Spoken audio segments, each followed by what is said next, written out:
आज पहुंच चुका है अमरोहा के गजरौला। और ये गजरौला की थोड़ी सी मैं आपको इतिहास बता दूं, क्योंकि नगर पालिका परिषद के ये चुनाव हैं। तो इस नगर पालिका परिषद को पूरे यूपी में मुख्यमंत्री योगी आदित्यनाथ ने बेहद सफाई के लिए 1 नंबर पुरस्कार दिया था।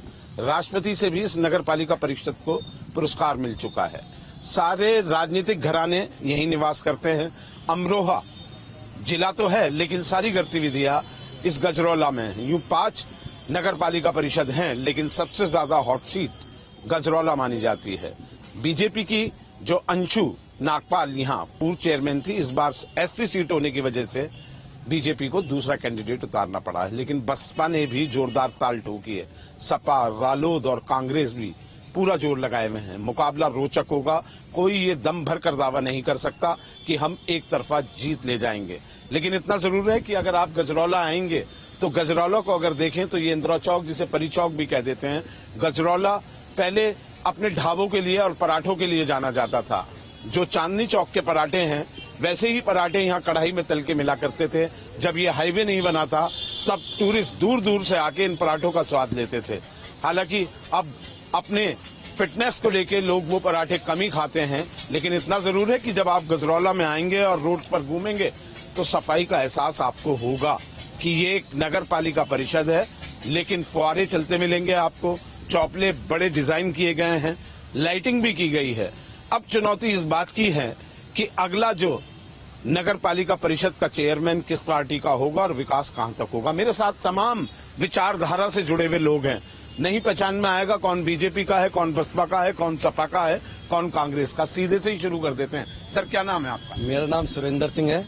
सुरेंद्र सिंह जी, क्या लगता है कि पिछली नगर पालिका परिषद ने काम किया जो अधूरी रह गए, आगे आपको क्या लगता है कि क्या काम होने चाहिए? देखिए, पिछला 5 वर्ष का कार्यकाल नगर पालिका का सब जग जाहिर है। प्रदेश सरकार से, राष्ट्रपति महोदय से सफाई के मामले में, विकास के मामले में अवार्ड मिल चुके हैं। ये अपने आप में बहुत बड़ी उपलब्धि है और गजरौला की जनता उस उपलब्धि को देखकर पुनः भारतीय जनता पार्टी के जो उम्मीदवार हैं उनके पक्ष में मतदान करेगी और विकास की गति को आगे बढ़ाने के लिए कमलेश आर्य को चुनाव जिताएगी। देखिए, पूर्व अध्यक्ष श्रीमती अंशु नागपाल जी ने जो पिच तैयार की है भारतीय जनता पार्टी के लिए, यहाँ पर जो विकास कार्य की झड़ी लगाई है, उसको तो देखते हुए लगता है कि अब और जो अधूरे काम है वो श्रीमती कमलेश आर्य पूरा करेंगी। राहुल सागर, क्या लगता है कि पिछला काम ठीक हुआ या गुंजाइश से सुधार की काम नहीं हुआ, ऊपरी दिखावा है, और क्या नया बेहतर हो सकता है? ये तो देखो, आने वाली जो जनता है, जो चुनाव चल रहा है, इसमें खुद ही पता लग जाएगा कि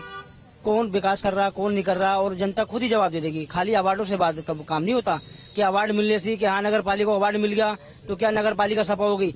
वार्डों में जाके पता लगता कि अवार्ड कैसे होता, कैसे नहीं होता। आने वाली जनता का जो अवार्ड देखोगे ना, उससे पता लग जाएगा कि कैसा अवार्ड मिलता है। रुझान आपको नजर आता आपके अनुसार? देखो, सबको पता है कि बीएसपी का जो रुझान है बहुत मजबूत चल रहा, मजबूत तरीके चल रहा। जनता जो अवार्ड देगी, उस अवार्ड का झटका विपक्ष वाले झेल भी नहीं पाएंगे, ये भी दावा कर रहे हैं हम। बीएसपी हाँ बिल्कुल। देखिए, जो पीछे कार्यकाल रहा है अंशु नागपाल जी का, वो कार्यकाल केवल जो है आपने देखा है लाइट के माध्यम से और चौराहों के माध्यम से ही विकास हुआ है। लाइट और चौराहों का ही केवल। आप वार्डों में जाकर के देखेंगे तो बहुत बड़ी दुर्दशा है वार्डों की। कहीं कोई विकास नहीं हुआ, कहीं नाली नहीं बनी, कहीं सड़कें नहीं बनी।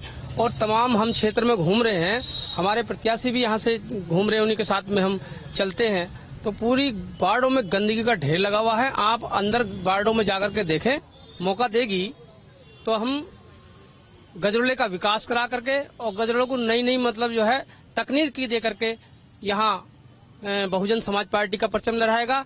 और यहाँ पर जो है हरपाल सिंह विधायक की पत्नी है उमा देवी, जिन्होंने बहन जी ने जो आशीर्वाद देकर के भेजा है, वो रिकॉर्ड मत वोटों से यहाँ चुनाव जीतेंगी। देखिए पत्रकार महोदय, आपको भी दिख रहा है, जहां हम लोग खड़े हैं इस गजरौला में जब आते थे ना तो बाइक भी निकलनी दूभर हो जाती थी। आज आप देख रहे हो अंशु नागपाल जी के कार्यकाल में, आप रात को आइए, ऐसे लगता है कि हम कहीं पार्क में घूम रहे हैं। लेकिन विपक्ष के पास सिर्फ बुराई करने से अलावा, रोने से अलावा कुछ नहीं है। हमारा चेयरमैन होना चाहिए कि एक तो पहले होता, सबसे पहले लोकल का हो, जो हमारे पिताजी, सारे पिताजी बाहर के हैं, हरपाल सिंह जो लोकल के हैं वो, यहाँ रह के काम करेंगे। कौन सी पार्टी? मैं कोई सी पार्टी से तो ये हरपाल सिंह बीएसपी से हैं। चुनाव चिन्ह उनका हाथी है। लोकल के आदमी है। अगर हमें कोई प्रॉब्लम होगी तो हम हसनपुरी अमराबाद नहीं जाएंगे। हम तो लोकल का आदमी देखेंगे अपना। हम चाहते हैं कि सब जनता ये चाहे कि लोकल का प्रत्याशी अपना हरपाल सिंह को जिताए, अच्छे वोटों से उन्हें उतार के मैदान में लाए हैं। ठीक है। मेरा नाम संजय सिंह है। संजय सिंह, आपको क्या लगता है, क्या युवा हो, क्या बदलाव होने चाहिए, क्या चीज रह गई? देखिए बदलाव अभी मैं आपके माध्यम से कहना चाहूंगा, आप भी एक बार मोहल्ले में जाकर के स्थिति देखिए कि केवल जो गजरोला में काम हुआ चोपले से थाने इंदिरा चौक तक, इंदिरा चौक से रेलवे स्टेशन तक। इसके अलावा आप मोहल्ले में जाकर के देखेंगे घुटने घुटने तक गड्ढे हैं। अभी आप इधर अलीपुर में जाओगे, सुल्तान नगर, बहुत बुरी स्थिति है। आप अपना कैमरा लेकर के आप जाइए। अवार्ड लेना क्या, सरकार तो उनकी है, ले सकते हैं अवार्ड। असली अवार्ड जो देती है वो जनता देती है। सचिन, आपको क्या लगता है? देखिए, सबसे पहले मैं आपको धन्यवाद दूंगा कि आपने स्थान भी ऐसा चुना है, शिक्षा के मंदिर का सामना, और उस शिक्षा मंदिर को बनाया है समाजवादी रमाशंकर कौशिक। जिस नगर में खड़े हो आप, ये गांव था, गांव से नगर पंचायत बनाया समाजवादी रमाशंकर कौशिक ने, नगर पालिका परिषद बनवाई समाजवादी राहुल कौशिक ने। और पूछिए आप। नहीं तो आपको क्या लगता है कि अब क्या होना चाहिए? मैं तो ये पूछ पर यहाँ 3-4 विचारधारा के लोग खड़े हैं। एक विचारधारा के लोग खड़े हैं जो भी जिक्र कर रहे थे कि इंदिरा चौक नहीं है, ये परी चौक है। ये तो नाम बदलने वाले लोग हैं। अभी एक हमारे काबिल साथी कह रहे थे कि साहब हम 10-15 साल पहले बाइक से नहीं निकल सकते थे, अभी 1 घंटे की बारिश पड़ जाए तो बस्ती में पैदल निकल जाए, बाइक तो दूर की बात है। क्या नाम है भैया? प्रमोद कुमार। प्रमोद, क्या लगता है क्या होना चाहिए और क्या हुआ पीछे? बेबाक राय रखिए। देखिए, ये चुनाव नगर पालिका गजरोला का है, लेकिन हम देख रहे हैं कि यहाँ पर जो बाकी पार्टियां जैसे समाजवादी पार्टी और भाजपा, इन्होंने प्रत्याशी बाहर के उतारे हैं। हम बसपा ने भी, बसपा का तो लोकल, बसपा के लोकल के प्रत्याशी है। हम देख रहे हैं इससे ज्यादा दुख की और इससे ज्यादा हास्यास्पद बात नहीं हो सकती कि ये चुनाव नगर पालिका गजरोला का है। और हम देख रहे हैं कि समाजवादी के प्रत्याशी एक नगर निगम मुरादाबाद के हैं, एक नगर पंचायत हसनपुर के। इससे ज्यादा दुख की बात नहीं हो सकती कि इनको लोकल का प्रत्याशी नहीं मिला है। और ये बात यहाँ विकास की करते हैं। मैं समझता हूँ कि हो सकता है जो पैसे वाले लोग हैं, हो सकता है उनके लिए लाइट लगाना और महंगे पाम ट्रीज लगाना हो सकते हैं उनके विकास हो, लेकिन मैं समझता हूं कि आज भी गरीब तबके के लिए विकास रोटी, कपड़ा और मकानी है। और ऐसे में हरपाल सिंह सबसे उपयुक्त प्रत्याशी हैं। उनको नगर पालिका परिषद गजरोला चलाने का अनुभव है, वो अच्छे से जानते हैं। वो जो प्रत्याशी है लोकल का है ही नहीं, उसकी गली को पता नहीं है कि उसको, तो उस समस्याओं को कैसे समझेगा? ये फैयाज अली मेरा नाम है। फैयाज अली जी, क्या लग रहा है, गुस्से में लग रहे हो? देखिए, क्या आप ये कहते थे बीजेपी वाले का विकास कर रहे हैं? कौन सा विकास हो रहा है? विकास हुआ बाप फैक्ट्री का ध्यान हुआ, सब बिजली फॉल्ट लगे हुए, ये नागपाल जी ने कोई विकास नहीं किया। ना विकास किया तो बाप फैक्ट्री वालों ने किया है। उनसे मिलकर धंधे दिए, अपनी लाठी खाई और बजे आप लोग लूटते हैं। ये नागपाल जी विकास पवार है हमारे साथ, कांग्रेस का नगर अध्यक्ष हूँ। और सर, सबसे पहले तो मैं यहाँ सब लोगों से अपने निवेदन करूंगा, इस नगर पालिका को बने हुए 35 साल हो गए हैं। इस नगर पालिका को बने हुए 35 साल हो गए हैं, और मात्र हर शहर में, चाहे कितना भी बड़ा शहर हो, 5 काम होते हैं। अगर 5 साल में एक भी काम हुआ होता तो हो सकता है कि बहुत अच्छी नगर पालिका होती। ठीक है सर, क्या ये नगर पालिका भानपुर फाटक से फाजिलपुर फाटक तक ही है? जहाँ हमारे विधायक जी रहते हैं वहाँ इतने बड़े बड़े गड्ढे हैं। तुम्हें क्या लगता है? सबसे पहले मैं 2 विषयों पर प्रकाश डालना चाहूंगा। जी, मैं वार्ता को आगे बढ़ाने से पहले 2 विषयों पर प्रकाश डालना चाहूंगा कि मैं किसी पार्टी विशेष का कोई पदाधिकारी या कार्यकर्ता नहीं हूँ। मैं सामान्य छात्र और इस शहर का सामान्य सा नागरिक हूँ। और दूसरी बात कि मैं पंचायती चुनाव में किसी पार्टी की विचारधारा से बढ़कर किसी प्रत्याशी के चेहरे पर वोट गिनने की ज्यादा तवज्जो देता हूँ। तो अब इसमें क्या विषय है कि यहाँ पे जिस किसी विचारधारा के जो कोई भी लोग हैं, मैं उनसे कहना चाहूंगा कि जो कोई प्रत्याशी उनके बीच में सबसे ज्यादा रहा हो वो उसे वोट दे दें, चाहे किसी। आपको क्या लगता है, आपकी नजर में क्या होना है? मुझे ऐसा लगता है कि हरपाल सिंह जो बीएसपी के प्रत्याशी हैं, वो सबसे ज्यादा हम सब लोगों के बीच में यहाँ पर रहे हैं।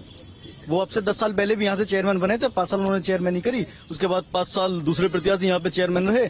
और कुछ बंधुवर बता रहे थे कि विकास की बात कर रहे थे, स्मार्ट सिटी की बात कर रहे थे। तो सबसे पहली बात, इसे स्मार्ट सिटी कहने वाले उनके लोग, इसे स्मार्ट सिटी का दर्जा देने वाले उनके लोग, इसे पुरस्कार देने वाले उनके लोग, डायरेक्टली और इनडायरेक्टली। यही जो है यही सत्य है, यही अंतिम सत्य है। और दूसरी बात क्या है कि अगर आप शहर की मेन सड़कों को छोड़ दें तो प्रत्यक्ष को प्रमाण की आवश्यकता नहीं है। मैं अभी आपको तुरंत इस वीडियो के बाद अपने साथ लेके जा सकता हूँ जलाल नगर, सुल्तान नगर और अलीपुर। मैं अभी आपको दिखा दूंगा कि पत्रकार महोदय ये बूट निकालकर पैंटे यहाँ तक उठाकर आपको सड़कों पर चलना पड़ेगा। और अगर इन्होंने विकास करा है तो इनके प्रत्याशी नंगे पाँव गली मोहल्लों में घूमकर दिखाएं। आपका साहब? मेरा नाम सुनील कुमार है। सुनील कुमार जी, आप बड़े शांत लग रहे हो, भाई वगैरह तो जरा उत्तेजित हो गए सारे, तुम्हें क्या लगता है? पत्रकार महोदय, मैं देख रहा था इस डिबेट में कैसे कैसे लोग आरोप प्रत्यारोप लगा रहे हैं। जो जिसने 70 साल पहले तक राज किया हो, उस सत्ता का परिवर्तन करना वो बिल्कुल धराशायी हो चुकी है। वो हम पे आरोप प्रत्यारोप क्या कर रहे हैं? कुछ नहीं कर सकते। आप जैसे आपने पहले बताया कि आज से 5 साल पहले गजरौले के विकास में आप या तो दुर्गंध से जाना जाता था या ढाबों के नाम से जाना था। अब उन लोगों से ये पूछना चाहूंगा, भाई आज की डेट में रात को महिलाएं निकलती हैं, हमेशा सुरक्षित महसूस करती है नहीं करती? ये आपको खुद पता है आपको। दूसरी बात, ये कहने की बाहरी प्रत्याशी कौन होता है? बाहरी मोबाइल छीन जाता है। एक पहले प्लीज मैं आपकी जवाब का मैं दूंगा जवाब, आपकी बात का जवाब मैं दूंगा। महोदय सुनिए, जिस तरह डिबेट में आपने हिस्सा लिया, जिस तरह आपने डिबेट में हिस्सा लिया उसी तरह मुझे भी, ये लोकतंत्र है, इसमें हर किसी को अपनी बात है ना। आप सुनिए, आप पहले मेरी बात सुनिए। आप किसी तरह से आप आवाज नहीं दबा सकते हमारी। आप सुनिए पहली बात। एक सेकंड रुकिए। आप रखे हैं यहाँ पर शासन मेरी बात सुन लीजिए। कौन सा? आप सुनिए मेरी बात, पहली बात सुनिए। आप पिछली बार भी आपको मैं थोड़ा सा आपसे मैं इतना बताना चाह रहा हूँ। पिछली बार हमारी भाजपा सरकार रही, भाजपा सरकार ने हमें हमारे यहाँ से अंशु नागपाल जी को उतारा। उन्होंने विकास करा के इतना दिखाया लोगों में कि आज पब्लिक अपने आप मुंह से बोल रही है। आप जो कह रहे हैं कि गड्ढे है, आप उन्हें उसी शख्स को ले आके आप अपने आप मुआयना कर ले, वहां चल जाएगा आपको पता। पहली बात जो है। दूसरी बात कह रहे हैं कि बाहरी प्रत्याशी कौन होता है? वो यहाँ की ब्लॉक प्रमुख रही है, वो यहाँ की जिला पंचायत सदस्य रही है, क्या वो बाहरी प्रदेश कहाँ से आया? चलिए, बहुत मजेदार बात है, बहुत मजेदार बात ही है सर। कुल मिला के ये आमने सामने जो है ना, ये चुनाव भी इसी तरीके से आमने सामने का होगा। कुल मिलाकर सबके जज्बात जो है निकल के बाहर आ रहे हैं। अच्छा ये है कि ईवीएम पे निकालें, पता लग जाएगा इनके प्रत्याशी ने अच्छा काम किया है या इनका प्रत्याशी अच्छा है या उनका अच्छा है। ये चुनाव परिणाम बता देगा। लेकिन इतना जरूर है कि पॉलिटिकली गजरौला में इस समय घमासान पूरे अपने चरम पर है। नहीं कहा जा सकता कौन बाजी मारेगा, क्योंकि इलेक्शन जिसके मुंह से सुनो उसी का बना हुआ है। वीडियो जर्नलिस्ट नवीन पाल और मंजीत सिंह के साथ अभिषेक शर्मा, गजरौला, न्यूज स्टेट, उत्तर प्रदेश।